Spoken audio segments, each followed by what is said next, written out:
এবং 2009 সালে যে খুচরা সারের নীতিমালা বিক্রি করার যে নীতিমালা, এটা বহাল রাখা হোক। এই দাবিতে আমরা সকলেই একমত এবং আমাদের সঙ্গে রয়েছেন সাধারণ জনগণ এবং কৃষক। এই কৃষক সমাজ, আমরা যদি বাতিল হই, এই কৃষক সমাজ কোথায় যাবে? এখন এই তারা দুশ্চিন্তায় ভুগছে।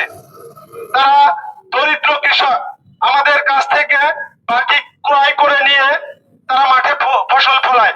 এই ফসল উৎপাদন শেষে তারা বিক্রি করে আমাদের সেই টাকা আমাদের দেয়। আমরা সেখান থেকে অল্প কিছু লাভ করে আমরা আমাদের সংসার জীবন যাপন করছি। কেন আমাদের এই 45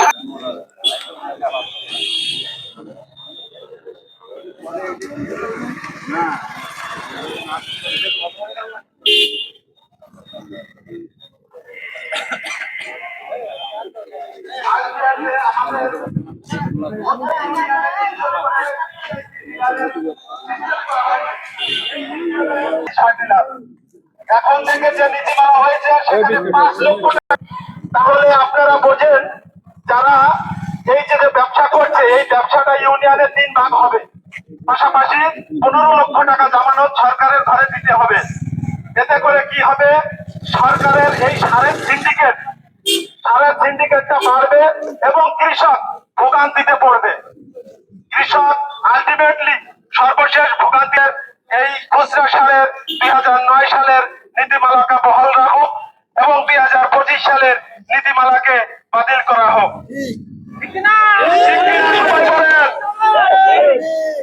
সকলে একসঙ্গে 2009 সালের নীতিমালা, 2009 সালের নীতিমালা আমাদের দাবি, আমাদের দাবি, আমাদের দাবি, কৃষকের দাবি, আমাদের দাবি, জনগণের দাবি মানতে হবে, মানতে হবে।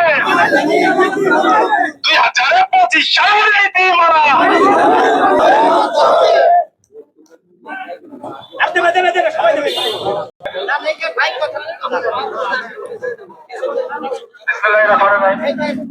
আজকের এই মানববন্ধনে উপস্থিত আছেন বিভিন্ন মিডিয়া বাহিনীর প্রতিষ্ঠানায় আন্তরিক শুভেচ্ছা অভিনন্দন।